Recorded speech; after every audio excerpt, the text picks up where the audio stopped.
Both Abby and Spencer have dynamic characteristics, which have had a major impact on them as people and have proven to be challenging at times. Welcome back. So far, we have explored the lives of two very different people. Abby, who has a physical disability, and Spencer, who is a transgender man. Although their personal journeys differ, they do have one thing in common, where they find hope.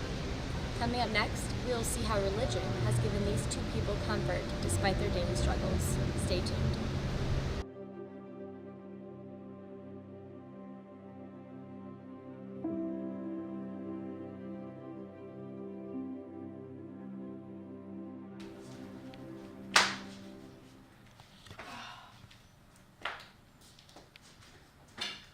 Spencer is Jewish. He practices his religion by praying every morning while wearing a traditional Jewish headpiece.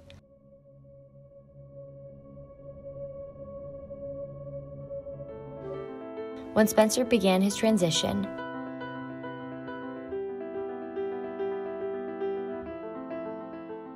he had to face other major changes like his parents' divorce.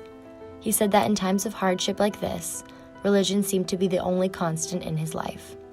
2.5 years ago, I was living in Prague and my parents visited me and told me that they were getting separated. And all of a sudden, like, almost out of nowhere, like, they were getting divorced and my whole world was flipping upside down, and like, they were gonna sell my house, my childhood home that I've lived in since I was 3. Like, that was really hard for me. And I was having a really hard time finding anything steady in my life because nothing was as it had ever been. Like, everything was completely changed, except Judaism. Judaism was the only thing that, like, when I got, like, too anxious about how little of my upbringing still remained intact, like, Judaism was the only thing that was there. Like, it was a huge part of who I was as a kid. It's been a huge part of who I am as an adult, like, and it's not like Judaism wasn't a huge part of my life before.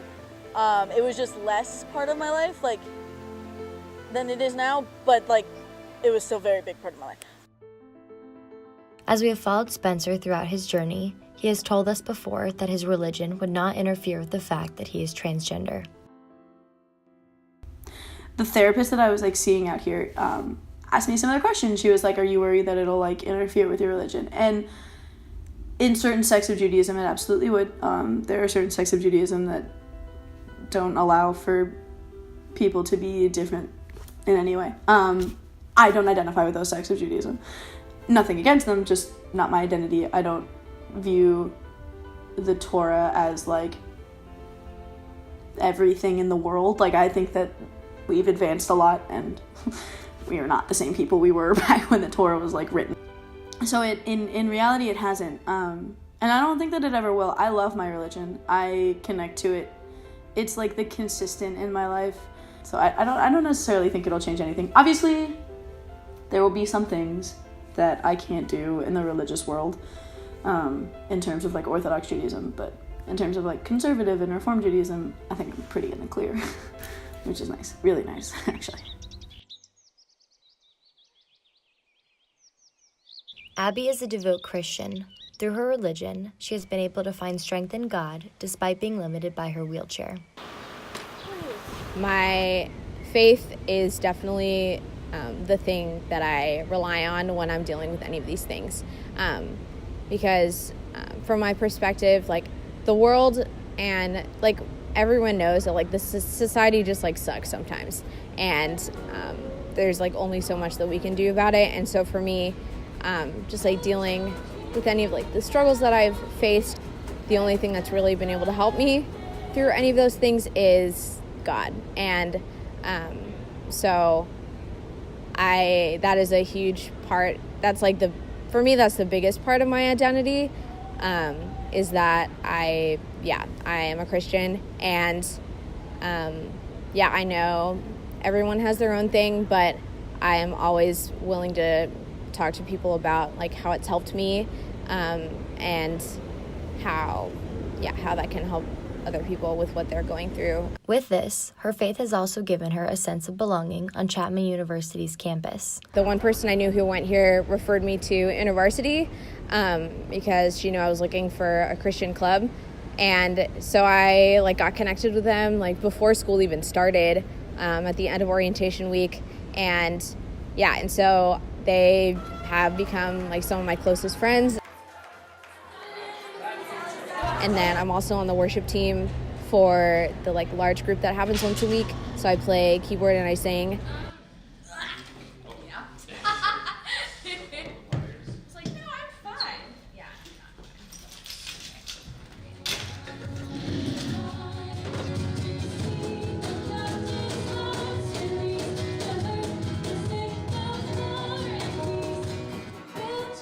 Abby's CMT has not stopped her from following her dreams of becoming a music teacher as she plans on continuing her awareness for the disease. Spencer plans on receiving top surgery during the summer and will move to Missouri to become a Jewish educational specialist for the future generation.